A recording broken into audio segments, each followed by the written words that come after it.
So what I would like to do is I would like to go through this addenda, explain it all, and then if you have any questions after I'm done explaining, there, you're not looking at my nose.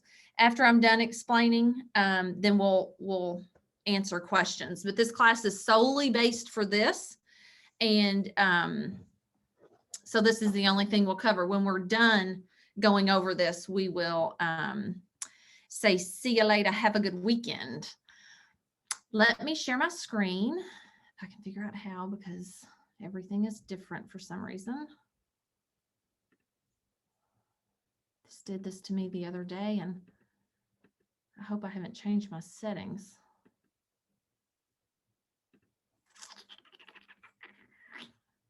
I might have to go get the Maestro. There it is. Okay. All right. So make sure you see this and not my Zac Efron pictures. So do you see?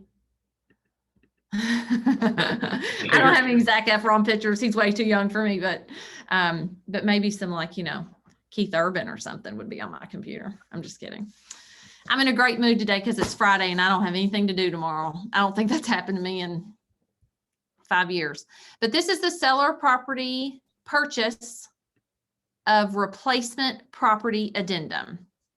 So the first, obviously at the top, you put the property address, the zip code, and the contract number. If you're not using contract numbers, you need to start use contract numbers.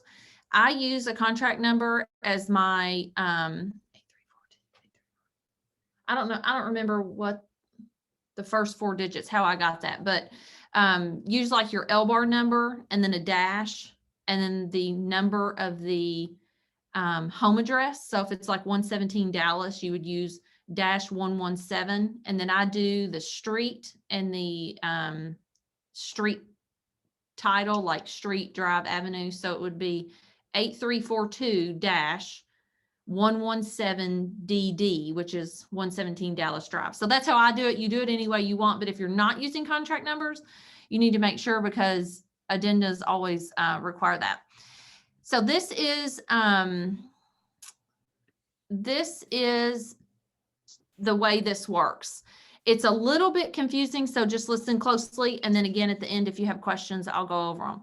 Section 1A, contract subject to seller identifying replacement property. Seller's obligation to sell under the terms of the above reference contract is subject to seller entering into a contract to purchase or lease replacement property no later than, this is a date. So it's the replacement date. Seller should have total and complete discretion with respect to the location, the value, and the condition of the replacement property, and shall have sole responsibility for identifying and securing said property. So this is like the deadline. This paragraph gives the deadline. If they don't find a property by this deadline and they don't check this box, that means when this deadline comes up, the sellers have to then move and you close on the property. B, if checked, close of replacement property, this agreement is contingent upon the seller's ability to close on the replacement property. So if you check this box, then this box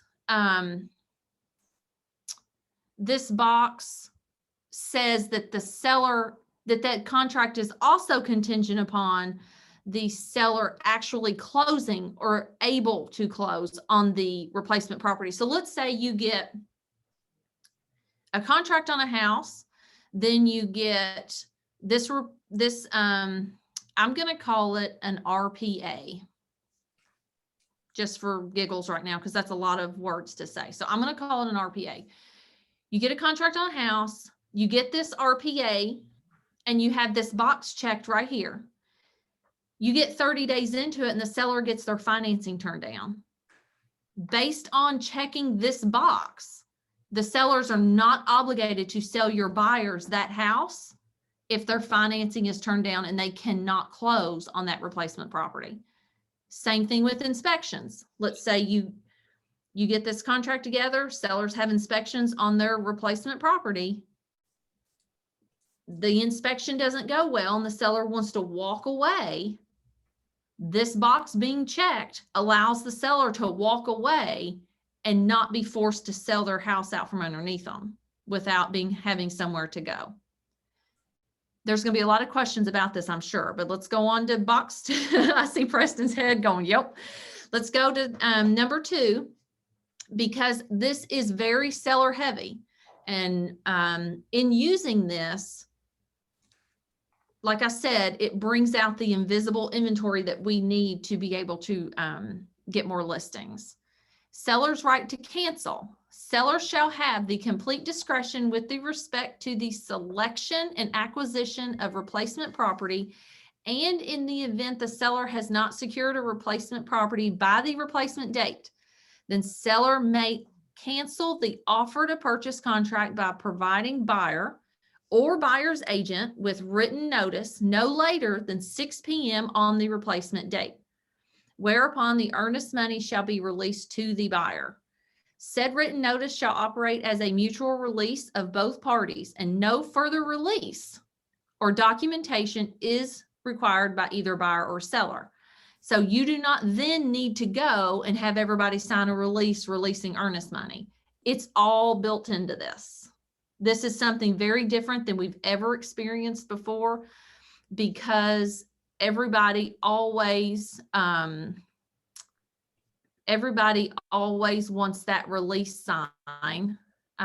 So that is different than anything you are used to. Number 3, seller's failure to cancel. This is what I was talking about. If the seller doesn't buy replacement property by that date and just doesn't say anything, if seller fails to provide timely written notice of intent to cancel, then seller shall be deemed to have waived all rights afforded by this addendum, and the offer to purchase contract shall be in full force and effect.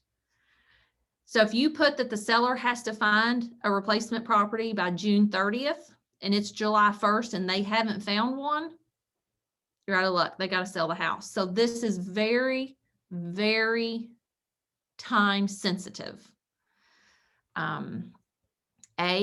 If checked, this is where it sways to the buyer's side a little bit, which might answer some of your questions from above. Buyer's right to cancel. Buyer may at any time prior to the replacement date give the seller or seller's agent written notice of buyer's intent to cancel, and seller shall have blank hours from the time of said notice received by either seller or seller's agent to remove this contingency from the contract. If seller fails to remove the replacement contingency, then the contract shall be void with earnest money deposit returned to buyer and operate as a mutual release of both parties with no further release or documentation to be required. So again, if you check this box, this buyer can walk away at any time. I'm tired of waiting. You're not really looking. I'm over it. The seller has so many hours. If you put 24, 12, 72, 4, 1 hour to respond, then they have to remove the contingency or the buyer can void the contract. No release. Again, no release is needed. Time periods. Time periods in the offer to purchase contract for inspections, contingencies, covenants, other obligations that commence from date of acceptance shall begin the day after the seller delivers to buyer a written notice removing this contingency and identifying a property specified in paragraph 1A. So up here, or if checked, remain as specified in offer to purchase contract. So if you have other terms written in the offer to purchase contract, you check this box. If it's just this addendum and you've attached this addendum to your contract, then it's just this addendum. Closing.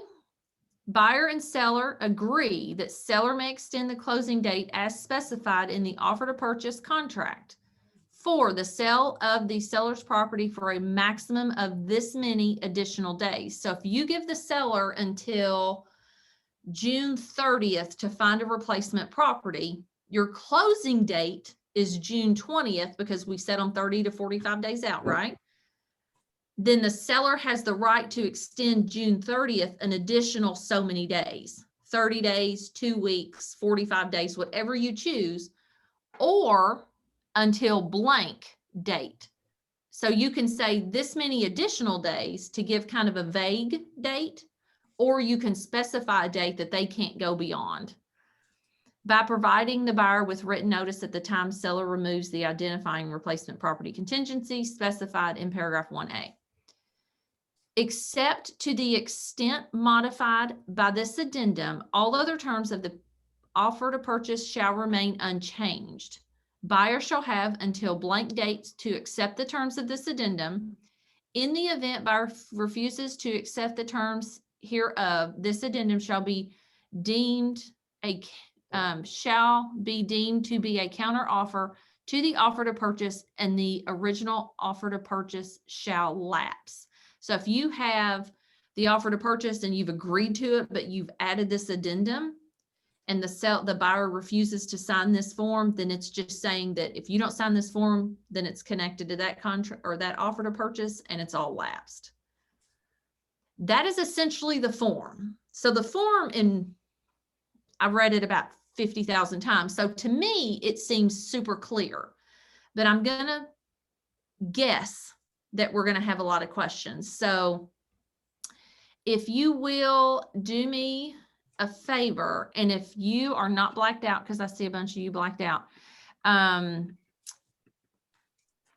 just say, I have a question. And then if there's 5 or 6 of you at one time, just be gracious and wait for the others to speak, or you know how to do Zoom by now. We've been doing it a year. So go ahead.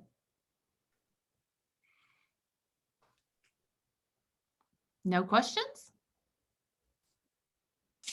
Christy, this is Kim Dillon. Yes. Hey, are we allowed to maybe get on like social media and seem excited about this and try to make this a marketing tool to get people to list? Absolutely. Awesome. Mm-hmm. Thank you for this. I think this will be very helpful. I think it'll be helpful too. And when you guys get it and you're actually out in the field and you're using it, always call me if you have any questions. The last thing I want you to do is feel unsure about what you're submitting on a contract. Anyone else?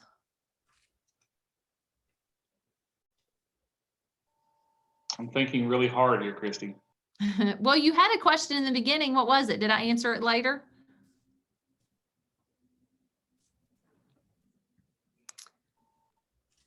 Sorry, I forgot I was muted. It was in the section 1. Yeah, it's probably in the beginning when this form was being created.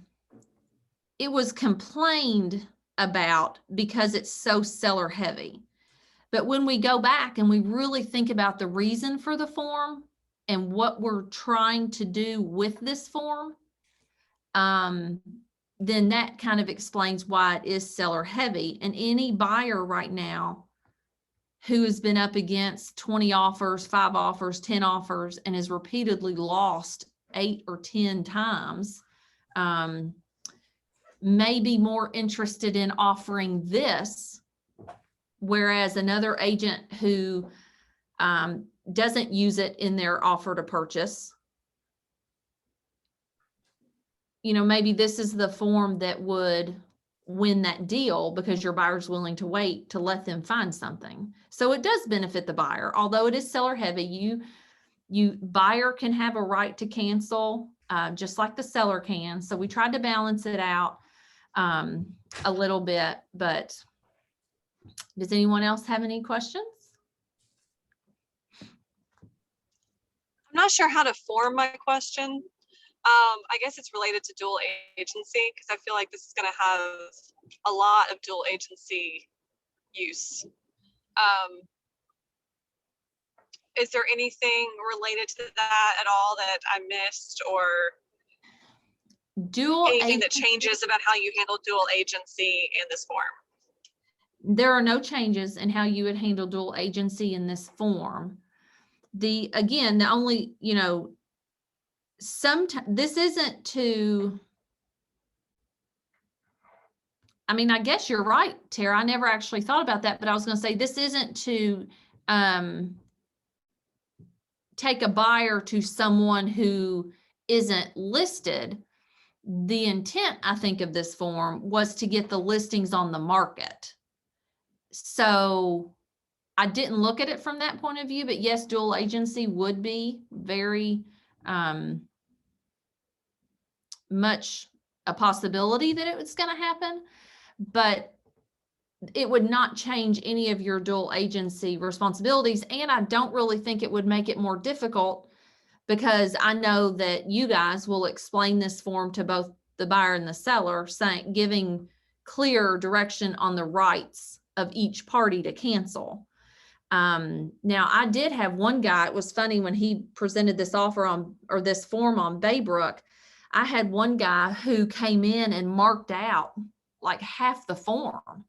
And I was like, well, that's really kind of sort of not the point, sir. So, they didn't accept his offer, but everything is on here for a reason, and it gives a lot of comfort to the seller that they're not going to have their house sold out from underneath them without, anywhere to go.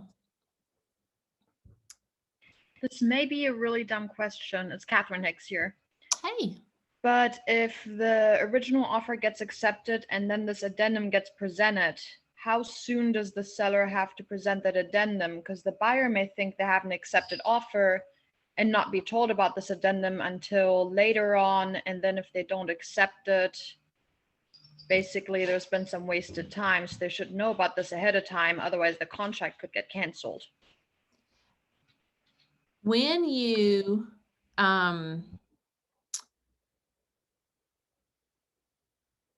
when you get an offer on your listing and you want to add this to that offer to purchase, you would counter adding this to the offer to purchase, meaning you add it in the page 4 where it says addendums or something. I don't know the word right above it. It's right above other terms and conditions. Yeah, I know each. Okay, that makes It's- sense. You would add it addendums. there, and it would be like a counter to their offer. So if you were in a multiple offer situation and you had like 5 offers on a property and you picked one and the seller wanted this form attached, you wouldn't just accept that offer that you liked. You would counter with this, and they would have to sign off on this to make that other make their offer fully executed.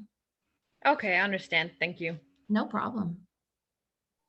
I can also see a buyer offering this in their terms. And did you say that's what you had in your instance? Your buyer for Baybrook offered this?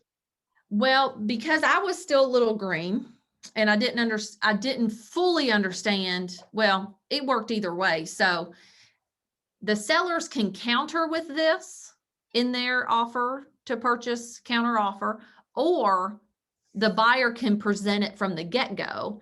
And because I knew that they weren't going to accept anything that did not contain this RPA, I went ahead and told every buyer that submitted an offer that the sellers were going to immediately reject their offer if this was not contained within it. So we got some very interesting offers with this in it, but they weren't all filled out correctly. Some blanks were left completely blank. It was very different, but it was just because nobody really had used the form before, and I wasn't going to take the time to teach 80 showings how to use the form. So anyway, it all worked out very well, and because they were all made aware in the beginning that the sellers were going to require this, they knew what they were getting into. I might suggest that if someone's going to use this, and I've got to study it more before I make that call, but you may want to put it in other documents in your listing pre-filled out. Mm-hmm. Unless there's if there's a specific date, or if there's a specific time frame that your sellers feel comfortable that they will be able to find a house, that may ease the buyer's agent's fears and misconceptions about it, knowing going in, this is what you have to submit with this if you want to win this offer. Mhm. And I provided it to everybody. So there's the education on it right now is just starting. So it was very premature. However, like I said, it did work out. And you can add this to your other documents on MLS where your seller disclosure goes. So I think that's what Preston just said. Actually, I'm repeating you now. Sorry. I'm just saying that to me, the form has two advantages. One, if you're doing a listing presentation to your sellers or marketing to sellers saying, hey, we've got this form, and I think it'll ease your mind if you have fears about selling your house and not having the time to find another house. And also for a buyer, if they want to win a contract, say, hey, we're going to submit this and we're willing to wait until you find something else within this reasonable amount of time.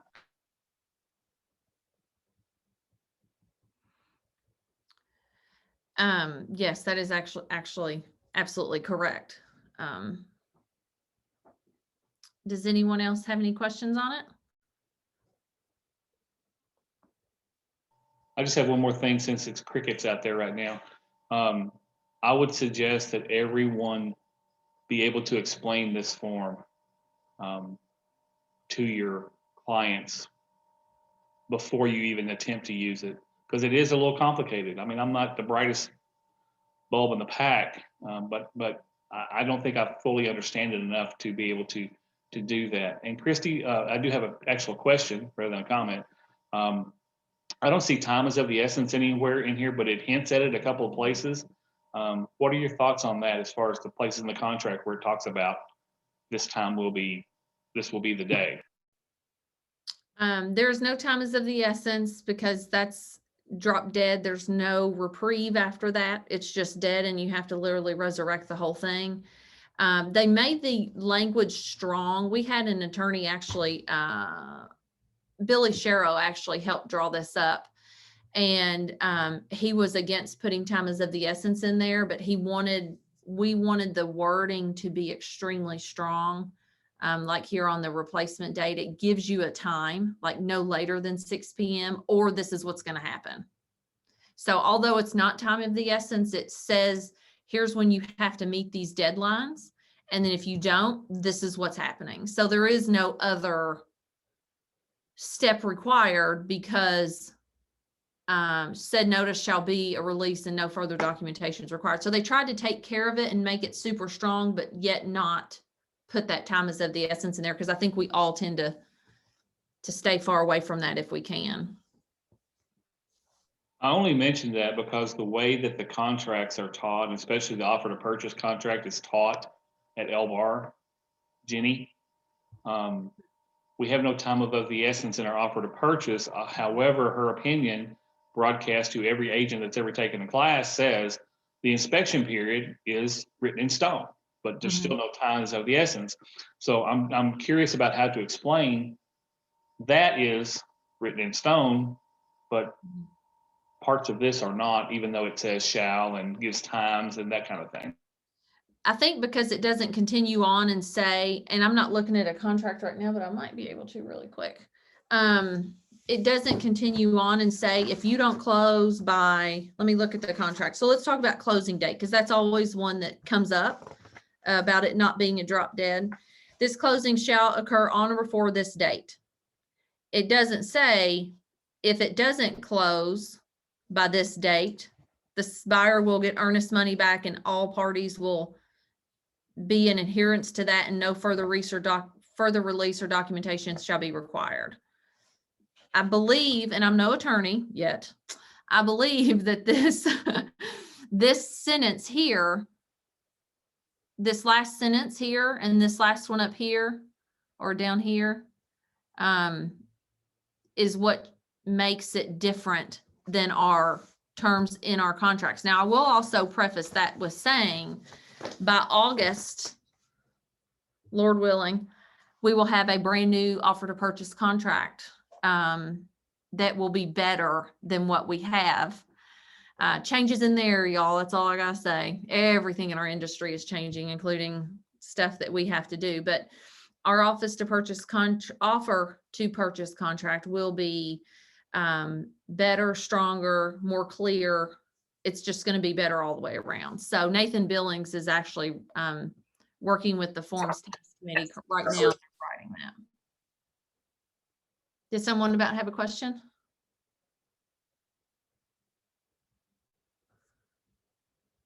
Oh, I have a question. Imagine that. What would be your suggestion as far as the amount of time specified in section 1? Would you want to give them a week, 2 weeks, a month? In section 1, we gave, my seller made them give them 90 days. So we wouldn't work for someone that also has a house that they're selling in the chain, as we call it, the chain of closings. So it would have to be someone that didn't have something to sell that came in as a buyer to manage to do that. Or it could be someone that had this on their house and then they had 90 days and then they gave this seller 60 days. And then if, you know, the daisy chain would just be smaller, the further out you got in the daisy chain, the length of time that they would be able to find a replacement property would just be smaller. You might put in the contract, if you've got a seller who your buyer is buying their house and they have this replacement property addendum in it, you may want to add in your offer to purchase that the only restriction is that they can't buy another house with an RPA as well. Because then you've got, you know, it's even worse than if one house has to close, so another house has to close, so another house has to close. You know, it's even worse because now they have to find a house. Then if they don't find a house, it kills this deal. So it's a little more complicated. And yes, it is complicated. I'm not gonna lie, it does complicate our buying process, but it also gives us, the realtor, an opportunity to reach out to those who we know would find a house. And we could sell their house if we could get a few more listings on the market. The intent is to try to help stave off some of this ridiculous price, you know, issues that we're having, and maybe this'll help. They've been doing this. This is one of the things that my cohorts in Seattle and Washington and California, they're all using this, a form of this. So Kentucky's just late to the game because it hadn't affected us until this year. So I don't have all the answers. Yes, there will be people that take advantage of this situation. There will be people that, there's always someone who can find a loophole somewhere to take advantage of people. So just make sure you're super diligent in your presentation and your, you know, conferencing with your seller and or buyer, depending on what side of it you're on, and really try to protect them. And if you ever are out in the field and you have a question about this form, like I said just a few minutes ago, don't feel like you can't call me. You can call me. I'm happy to walk you through it, because the first time you fill it out is hard. I did it. I was very anxious when I was doing it yesterday because I wanted to make sure I read every single line to understand what I was filling out for my seller, because then it's your reputation, right? And that's my fear, that we won't, one of us, me, someone else, may not fill this out correctly with the intent that's how it was meant. And that's why that's why the question with the date, for one thing, how many days out. It would be very helpful, Christy, if someone could give an annotated version example of this filled out for us to see. Do you want me to write, you want me to fill it out and just post it on Facebook? Or do you want us to send it to you in an email? Well, I think it would benefit everyone, not just me. So, or No, however you want to do I was it. just making sure I understood what you were asking. Something annotated saying, hey, we filled in this date because this particular seller, for example, wanted 90 days out, or this particular seller was comfortable with finding something 30 days out, or the buyer wasn't willing to go more than 2 weeks on this one because they've got another house to sell themselves. and they're putting theirs on the market immediately.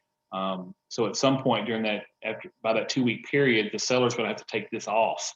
Mhm. You know what I'm saying? Because the buyer is not going to agree to going 30 days out when they're trying to sell their house and buy this house at the same time. And then also, that would be like real life examples as opposed to me just suggesting what goes in these boxes. So as we get them, I will ask if I can share. I'll black out the addresses or whatever, and I'll ask if I can share those things. The other thing, when you were talking, what was the shoot? What was the last sentence you said? Oh, annotated. I don't remember what I was gonna say. It just with remarks, you know, this date was chosen because the seller or the buyer were not comfortable putting it out more than 30 days or more than 2 weeks. And at this point, you would expect the seller to remove the contingency because they found a house to go to and they're comfortable with closing, and they got a really good offer from the buyer, so they agreed to these terms. Mhm. And on down for the check boxes. This check box number 2 was checked because, or number 2 was left unchecked because. And I know it's more like you getting into a case study now more than just annotated, but sorry, Christy. I haven't studied this well enough to understand it enough to present it. Right. And you'll have to read it. Remember when the consumer guides came out and we had the definitions page that was totally different? It had those 3 random blanks right in the middle of the form, and we all went, oh my God, what goes in here? And it was like, what the heck is this? Why did they leave a blank in the middle of the form? It's kind of like that. It'll feel that way the first couple times. But I had agents that were mad that the sellers were requiring it. I had agents totally okay with it. They didn't care. But when I tell you the relief that it gave to that seller who would not have listed if there wasn't this option, that's 2 transactions that the market wouldn't have seen. That is potentially a flow of transactions that the house that my seller is buying, they're now able to go buy a house in Versailles, and then that seller is probably able to go buy a house. So it really affects the market, and this is super important. So if you have to sit down and play with it and pretend or role play or whatever in order to feel comfortable, I strongly suggest that you do, because I know there are several of you that have told me, oh, if I can only find this seller a house, they'd put theirs on the market. So if there's, I'm not sure I'm even going to ask this correctly, but if there's a house on the market and they don't include this in the documents with the listing, they're going to spring it on you when you make an offer? I think one of the new questions that we're all going to ask when we call the agent, when they ask them how many offers they have on the market, is going to be, does your seller need a seller replacement property addendum? Does your seller, because now when you call and you're going to be in multiple offers, you ask the same questions every other realtor asks. How long does your seller need to close? Is it better for them to close quick or close fast? Now it's going to be, does your seller need a replacement property addendum? And if so, how many days do I need to put in there? So I think if you ask first and you're always questioning, you won't have it sprung on you.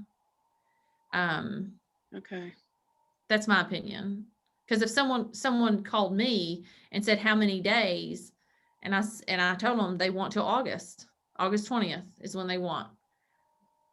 Some put less, some put August 20th, and some put more. Just so happened the one that they bought put the date they wanted, because it's less negotiating. Okay. Did that help?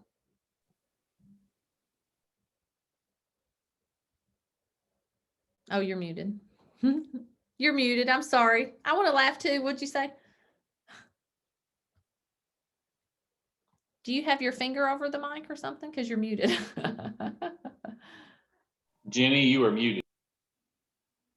Can you hear me now? Yes, there you Okay. are. I said, I'm just going to call you when I get one. Oh, okay. That works. Call away. I just see Anybody me else? getting in trouble with the seller or buyer, them saying, what are you trying to pull? Christy, do we have a good rollout for this with all the other brokers in L-Bar? Do you know? Well, there's a couple brokers that aren't real excited about this form. I'm not going to say who they are. They've called me. They've told me. The cranky ones always seem to find me. They're not real excited about it. They think it's too confusing. And yes, it is complicated, but if you are a broker that tries to get ahead of the game and, you know, help the agents understand what's coming, then I think you can help them understand, but they weren't real happy about it. And then there's one broker in particular, actually, I don't even think he's a broker, Michael Prather, who is in love with it. And he's so excited that he's emailing the whole entire board about it. So I know that people are going to start hearing it. So yeah, there's a lot of them that are on board. There's a few, one quite large one that's not on board at all, but most of them are happy to see something to help, because this is happening anyway. Replacement properties are the verbiage is being put in the contracts. It's just not broken down this clearly. So we have realtors practicing law, and we need to stop that. So L-Bar is trying to do what they can in order to keep that from happening. Thank Do you you, have a question? Christy. I just want to say I understand this a lot better than I did when I first looked at it, not completely.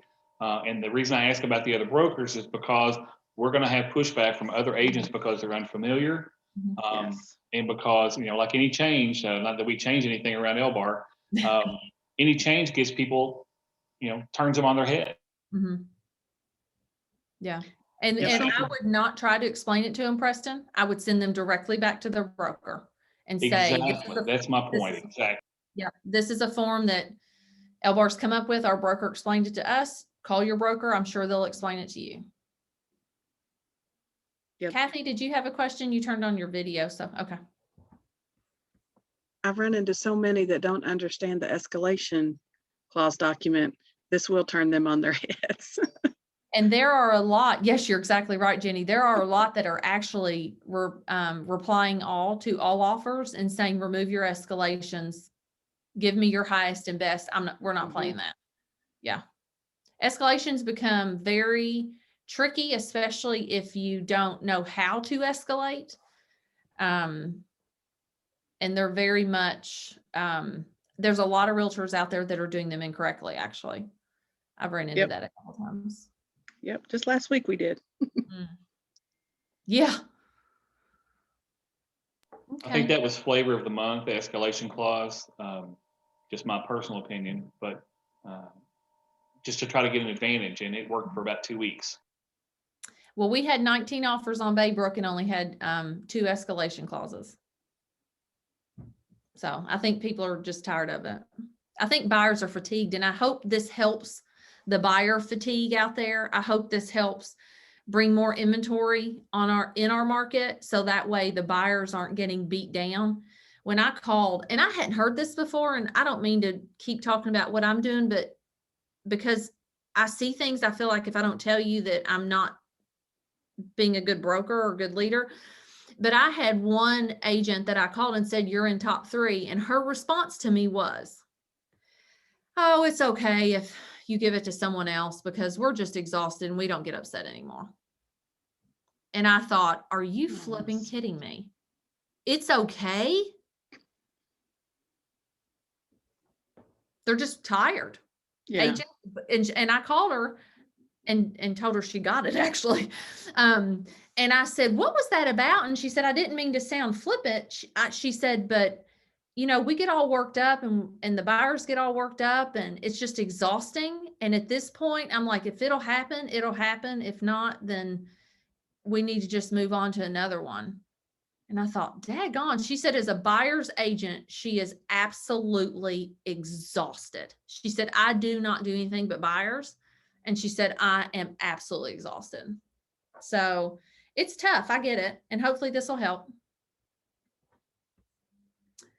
If no more questions or comments, we will sign off. If you need anything, guys, please remember, I'm always there. And have a great Friday.